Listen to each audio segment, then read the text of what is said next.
Hello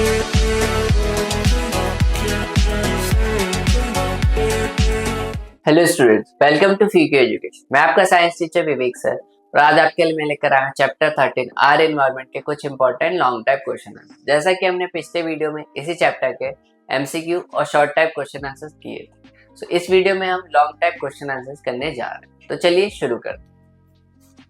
पहला question, What is an ecosystem? Explain its component with example. Ecosystem होता क्या है?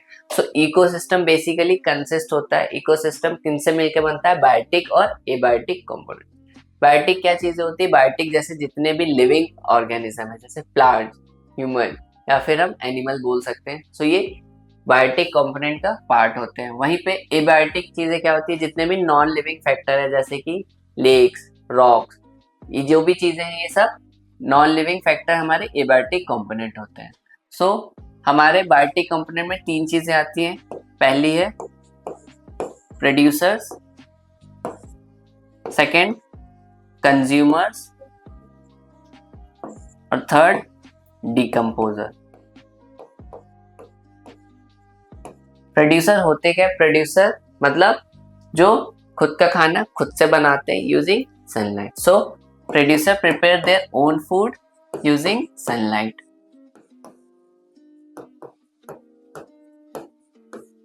इसका एग्जाम्पल हम समझ सकते हैं प्लांट्स। सेकेंड हमारा कंज्यूमर। कंज्यूमर भी तीन तरीके के होते हैं, हर्बीवोरस, कार्निवोरस और ओमनीवोरस। सो जो हमारा हर्बीवोरस रहते हैं, कंज्यूमर रहते हैं, ये मेनली डिपेंड रहते हैं दूसरे के खाने पर। So it depends on others for food.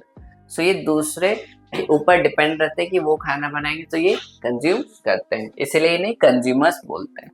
Consumers तीन तरीके के होते हैं, हर्बीवोरस, कार्निवोरस और ओमनीवोरस। नेक्स्ट है हमारा डिकम्पोजर। डिकम्पोजर जो कि डेड या फिर डीके मैटर पे फीड करते हैं, सो उसे हम डिकम्पोजर बोलते हैं। Next, What is the 10% law of energy transfer? Explain with an example. तो 10% लॉ क्या होता है? 10% लॉ जो कि लिंडेमैन ने दिया था, इनने क्या बोला था? सिर्फ 10% एनर्जी ट्रांसफर होगी ट्रॉपिक लेवल में जैसे जैसे हम ऊपर जाएंगे। So it states that only 10% of energy is transfer from trophic level to the next level while the rest is lost. बाकी की जो एनर्जी है वो लॉस्ट हो जाएगी हीट के फॉर्म में।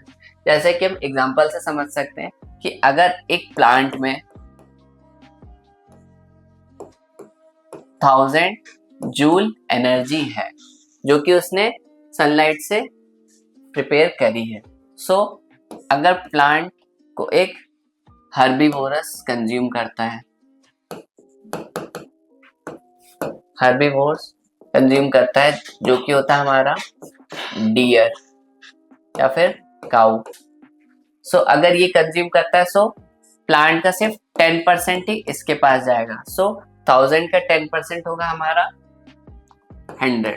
So it means 100 joule energy he transfer होगी हमारे डियर या फिर काऊ में। सेकेंड, अगर हम नेक्स्ट टॉपिक लेवल पे जाते हैं जो कि हमारा कार्निवोरस।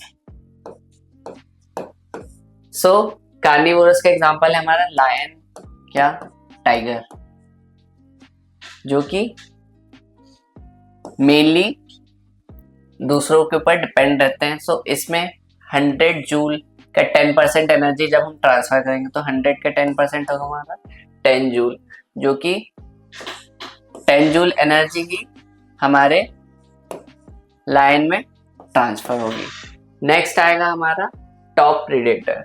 टॉप प्रीडेटर मतलब जो इनको कंज्यूम करेगा, सो उसमें 10% का हमारा 10 जूल का 10% होगा 1 जूल। सो 1 जूल एनर्जी ही ट्रांसफर होगी। सो आप देख सकते हैं जैसे जैसे हम ट्रॉपिक लेवल में ऊपर जाते जाएंगे वैसे वैसे सिर्फ 10% ही एनर्जी ट्रांसफर होगी, बाकी की 90% एनर्जी लॉस हो जाएगी in the form of heat.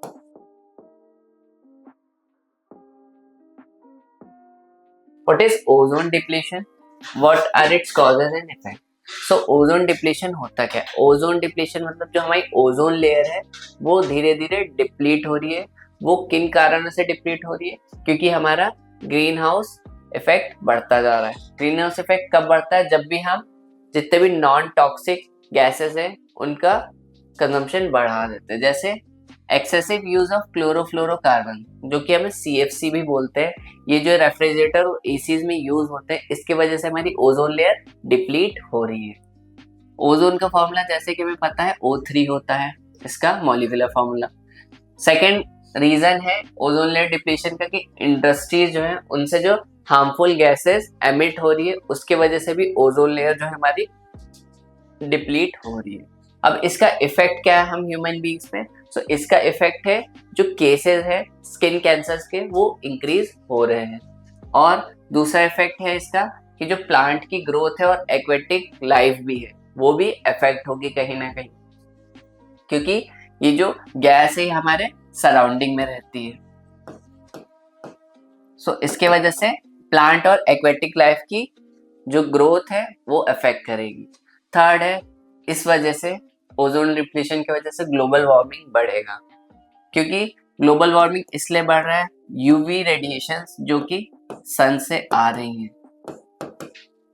So ozone layer अगर डिप्लीट हो जाएगा तो यूवी रेडिएशन और भी तेजी से और ज्यादा अमाउंट में आएगी। सो इसकी वजह से ग्लोबल वार्मिंग हमारा इंक्रीज होगा। सो इसका प्रिवेंशन क्या है, इसका प्रिवेंशन ये है कि CFC फ्री रेफ्रिजरेटर और एसीज का यूज करें instead of CFC refrigerator and AC। तो इससे एक इको फ्रेंडली इन्वायरमेंट क्रिएट होगा।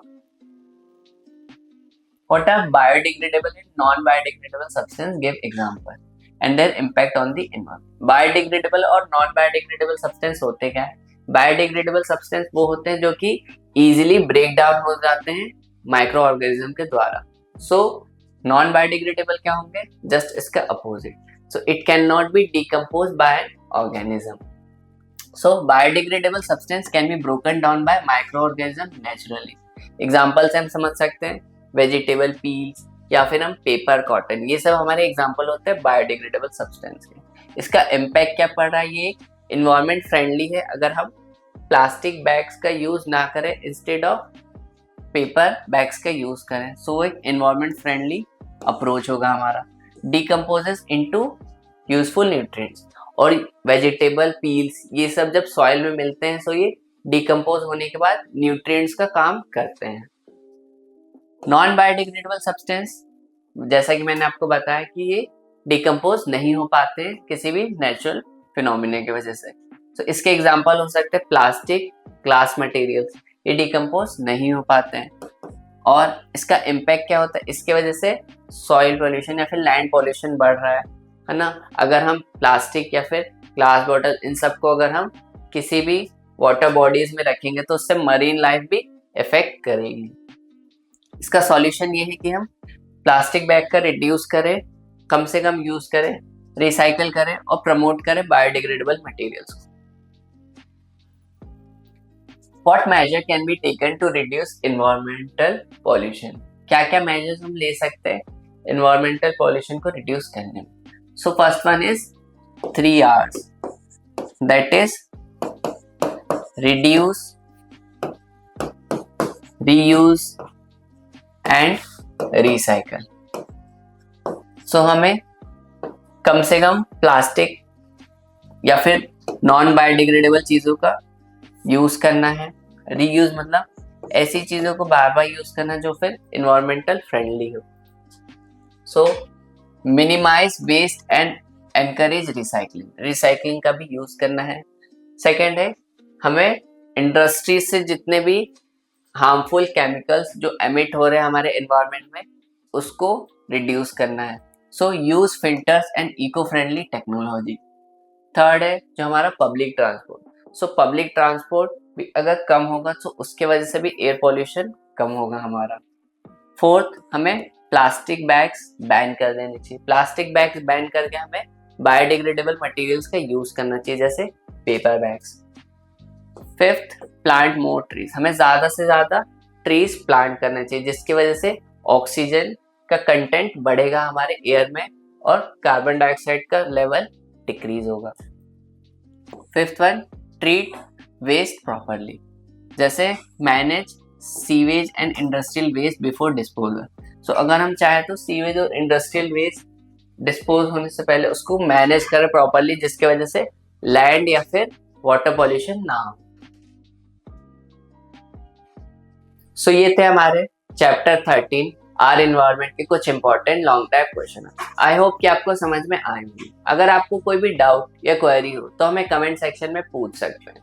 अगर आपको ये वीडियो अच्छी लगी हो तो हमारे चैनल क्यूकी एजुकेशन को लाइक एंड सब्सक्राइब करें। Thank you.